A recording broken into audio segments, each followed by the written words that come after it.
Hello, everyone, and welcome to this episode of Ignition Time. President Biden actually apologized after losing his temper while addressing CNN's Caitlin Collins. In fact, President Biden said, I quote, "I shouldn't have been such a wise guy."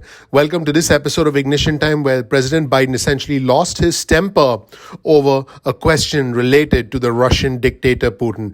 As you know, a very high stakes meeting took place between President Biden and Putin. And basically, what happened was that President Biden apologized to CNN's chief White House correspondent, Caitlin Collins, after he lost his temper while speaking with her at the end of the press conference following the Geneva summit with Russian dictator Vladimir Putin. In fact, the president walked over to a group of reporters assembled on the tarmac before he was leaving Geneva on Air Force One, and the president said, I quote, "I shouldn't have been such a wise guy with the last answer I gave." The president also complained to the group of reporters that journalists never ask him positive questions. In fact, here's another very interesting quote from President Biden. "To be a good reporter, you got to be negative. You've got to have a negative view of life, it seems to be."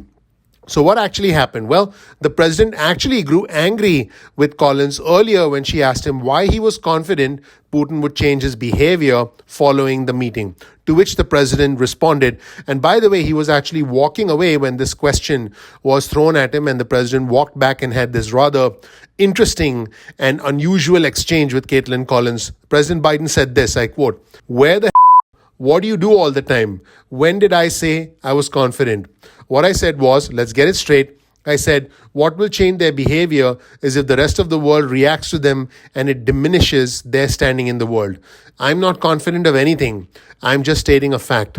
Now, what's interesting is that Caitlin Collins pointed out that Putin denied involvement in cyber attacks, which is a lie, downplayed human rights abuses, which is another lie from the Russian dictator, and refused to say the opposition leader, Alexei Navalny, refused to actually even mention his name during a press conference. And again, what Collins said was, how could the president be sure that anything would change the behavior of the Russian dictator? To which the president responded, "If you don't understand that, you're in the wrong business." And then he left. So, President Biden did end up apologizing, and Collins said on air that it was, I quote, "completely unnecessary that President Biden would have to apologize because she was just doing her job." In fact, she said this, I quote, "He did not have to apologize, though I appreciate he did."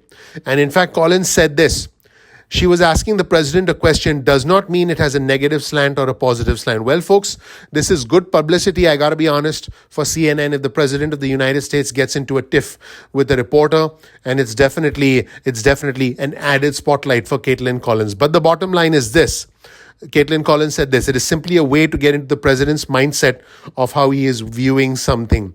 And I feel that it was very big of President Biden to actually admit that he was being a wise guy. This is definitely not something we saw from the previous president. In fact, I would go so far as to say the previous president, when he was interacting with Putin, probably came across as a pushover because Putin himself said that President Biden was different, way more experienced, way more calm and capable compared to his predecessor. So at the end of the day, again, I thought it was very big of President Biden to admit his mistake. It's certainly not something we've seen from his predecessor. And I feel that the way President Biden came across with Putin was forceful, was authoritative, was professional, and established our capabilities, including our massive cyber capabilities, which hopefully don't have to be used against any country.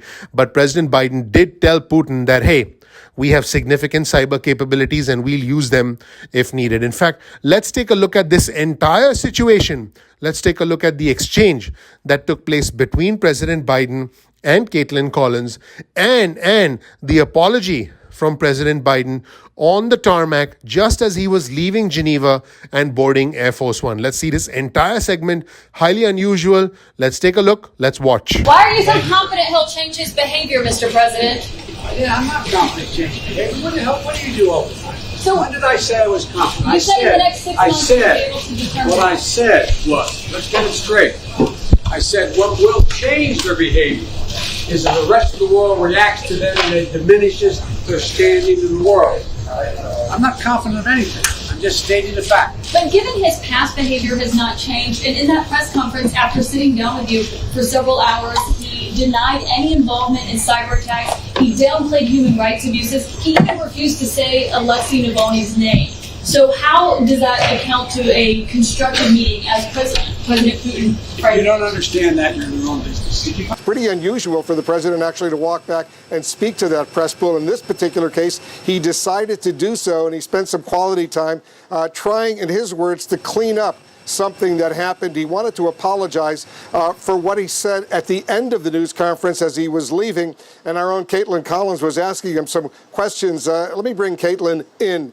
Set the scene for us, Caitlin, because I want to play for our viewers what the president said to the Air Force One press pool, and he made that gesture to go back and speak and answer reporters' questions. What you asked him, what he said to you at the time, he said, he suggested when he walked back, he said he wanted to apologize for being a wise guy. That's right, Wolf, and that was because of the question interaction that happened there at the end of the press conference. Myself and several reporters were questioning the president about this major summit that happened today with the Russian leader. My question was, what makes him confident that that Putin could potentially change his behavior in the next 3 to 6 months, which was repeatedly a metric that he had cited when talking about how to really measure the success coming out of this summit. When it comes to cybersecurity, when it comes to human rights, all of the issues that he talked about with President Putin today, several that he said he raised with him. And at the end, he grew incredibly frustrated and irritated with that questioning. He said he is not confident that Putin will change his behavior. Of course, you would believe he's confident given he did hold a summit with Putin to talk about these issues,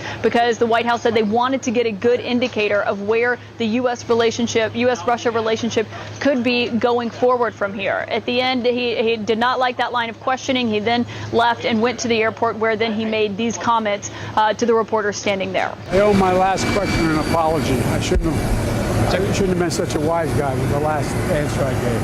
Anyway, thanks for being here. And I owe my... As one official told me.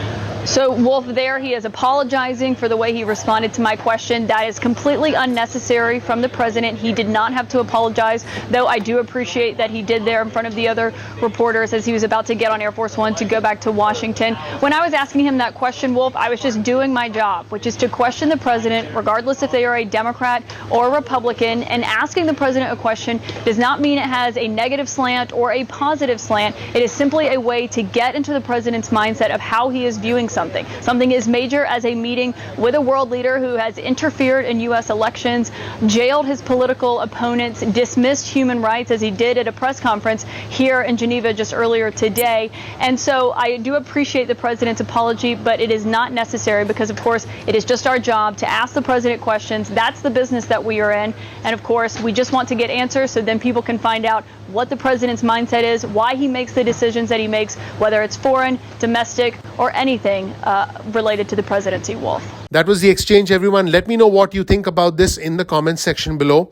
I appreciate you watching. I do believe that having a president who admits his mistakes openly with the press, but at the same time is forceful and professional with foreign leaders, is good for our country. I'm really not personally interested in having a president who appears tough, but who at the end is manipulated by foreign powers and foreign dictators. What I'm interested in is someone who represents our best interests and moves our country forward, specifically when dealing with dictators and with individuals who used to work in the KGB. Thank you so much for watching. Please click the like button. Please subscribe. Please enable notifications.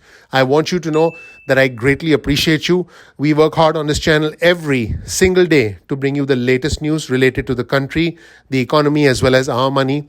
Thank you so much for watching. We're looking forward to seeing you in the next episode of Ignition Time. Take care. Bye.